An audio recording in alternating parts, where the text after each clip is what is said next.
Oui, bonjour. C'est un très, très grand plaisir d'être ici parmi vous. Merci, Madame Cazin, pour cette présentation. Merci aux organisateurs de Solidarité rurale du Québec pour avoir pensé donner une perspective autochtone qui, beaucoup plus souvent qu'autrement, a de nombreux enjeux en commun avec les vôtres. Et merci, M. Beauregard, merci, Mme Veidel, pour avoir partagé également vos points de vue qui sont fort intéressants. M. Beauregard disait qu'il avait 7 minutes pour faire le bilan de cette année. J'ai un autre défi, celui d'avoir 7 minutes pour faire le bilan de 7 millénaires. Depuis donc ces milliers d'années que des peuples autochtones sont ici sur le territoire, en prennent soin et se développent dans une perspective de nomadisme, parfois de sédentaire. Mais chose certaine, le territoire tel qu'il a été livré, il était magnifique. Une très grande richesse dont nous bénéficions tous aujourd'hui et dont nous avons la responsabilité de prendre soin et de développer avec sagesse. Je vais prendre appui sur les 3 mots « passé, présent, futur » pour prendre les prochaines minutes puis pour aborder mon sujet. Alors, le passé. Justement, ce dernier millénaire, où il y a eu des famines, il y a eu des moments où ça a été extrêmement difficile, il y en a eu des morts. Il y a eu des grands moments, des moments d'alliance entre les Premières Nations. Puis les grandes entreprises coloniales, puis avant les entreprises coloniales, il y a eu les Vikings, puis les Basques. Il ne faut pas oublier que les Français, pendant les Espagnols, n'étaient pas les premiers à venir sur le territoire. À la base, quand les Français arrivent ici, les Premières Nations étaient des alliés économiques, des alliés militaires. Que s'est-il donc passé pour que la situation change ainsi? Au 19e siècle, on voit émerger ce qu'on appelle le problème indien. Alors on s'est dit, il faudrait régler ça. En fait, il faudrait élever ces sauvages au rang de civilisation. Et c'est alors qu'on va progressivement penser à un vaste plan d'assimilation qui va prendre le nom de « Acte des sauvages » qu'on va aujourd'hui appeler la loi sur les Indiens, qui visait ni plus ni moins qu'en 25 ans, il ne resterait plus un seul Indien au Canada. 25 ans. Extrêmement optimiste. On est en 1876. Au tournant des années 1900, il reste encore beaucoup trop d'Indiens à notre goût. On met en place la politique d'assimilation par le biais des pensionnats indiens, et qui est une politique d'acculturation, bien sûr, mais plus encore, ce qui est en train d'émerger à ce jour, et vous en entendrez certainement parler, une politique d'extermination physique. Il a été décidé de tuer le plus d'enfants possible dans les pensionnats autochtones. Des programmes de stérilisation forcée chez les enfants autochtones.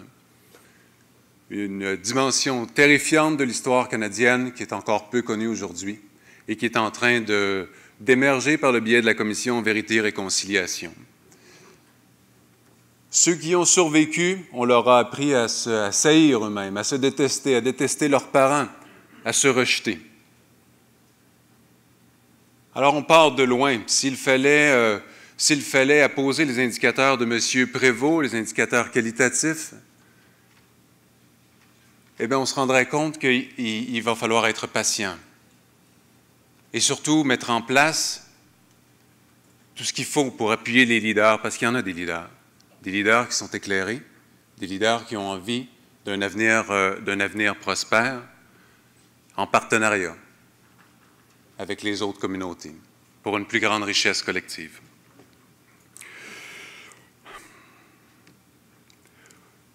Le Québec a été porteur d'une initiative majeure, une première mondiale, en 1975 avec la signature de la Convention de la baie James, plus tard sous le gouvernement péquiste avec en 2002 sous Bernard Landry la paix des Braves, donc une entente majeure, non seulement avec les Cris, les Inuits, mais également avec les Naskapi. Mais la partie n'est pas finie. La plupart des nations du Québec ne sont pas bénéficiaires d'entente et il reste encore beaucoup de pain sur la planche. Que pouvons-nous faire maintenant? Les conseils de bande ne sont pas des conseils municipaux, comme vous connaissez les organisations de vos administrations publiques locales. Ce sont probablement les plus gros gouvernements locaux au monde qui doivent gérer à la fois les enjeux des programmes de santé, les programmes d'éducation, de sécurité publique, et elles n'y arrivent pas. Pour toutes sortes de raisons, de nombreux mécanismes en place pour non seulement diviser les Premières Nations entre elles, mais nous diviser aussi entre nous, entre Québécois et Premières Nations. À l'heure actuelle, il existe un déficit démocratique important dans les conseils de bande, dans les collectivités autochtones, pour une simple raison, c'est que l'argent qui arrive dans les conseils de bande, il est attaché à des programmes. Ils n'ont aucune autonomie politique à décider, donc pour décider où seront dépensés les deniers publics. Et les chefs, les élus, rendent plus compte envers les fonctionnaires fédéraux qu'envers les gens qui les ont élus. Et on parlait de transparence tout à l'heure, c'est un enjeu majeur chez les Premières Nations. Ce que l'on voit dans les études universitaires à l'heure actuelle, c'est que les communautés qui s'en sortent, ce ne sont pas celles qui sont signataires d'entente. Ceux qui s'en sortent le mieux ne sont pas nécessairement celles qui sont signataires d'entente, ni celles qui ont accès à des capitaux, ni celles qui ont les plus hauts taux de scolarisation, mais bien celles qui arrivent à créer un climat d'investissement où chacun peut trouver sa place, où chacun des leaders dans la communauté, que ce soit parmi les aînés, parmi les femmes, parmi les jeunes, parmi les entrepreneurs, parmi les artistes, s'il y a une place dans la collectivité pour eux, pour qu'ils puissent assumer et assumer leur leadership et amener leur collectivité plus loin, c'est là le facteur majeur pour un véritable développement. Créer un climat d'investissement où, comme l'a souligné M. Beauregard, on peut vraiment identifier les forces et leur donner ce qu'il faut pour améliorer la communauté. Nous travaillons à l'heure actuelle, je travaille avec un collectif d'organisations régionales sur la Côte-Nord qui réunit les conseils tribaux, l'Université du Québec à Chicoutimi, la Société de communication Atikamekw, l'Institut de développement durable des Premières Nations, afin de mettre en place ce qu'on appelle une planification communautaire globale, processus au travers duquel on essaye d'impliquer l'ensemble de la communauté pour faire émerger une vision globale de ce que doit être l'avenir et dans laquelle tout le monde est impliqué. Tant et aussi longtemps qu'on va imposer des solutions toutes faites aux communautés autochtones ou à n'importe quelle autre communauté, les gens ne se sentiront pas impliqués, ils ne voudront pas participer. Il faut que ça émerge des gens. C'est ça qui est la clé. Alors, c'est ce qu'on fait en communauté autochtone, ce qu'on essaie de mettre en place au travers de la planification communautaire globale. Il me reste, je sens que je suis arrivé au bout de mes 420 secondes. On partage beaucoup d'enjeux en commun.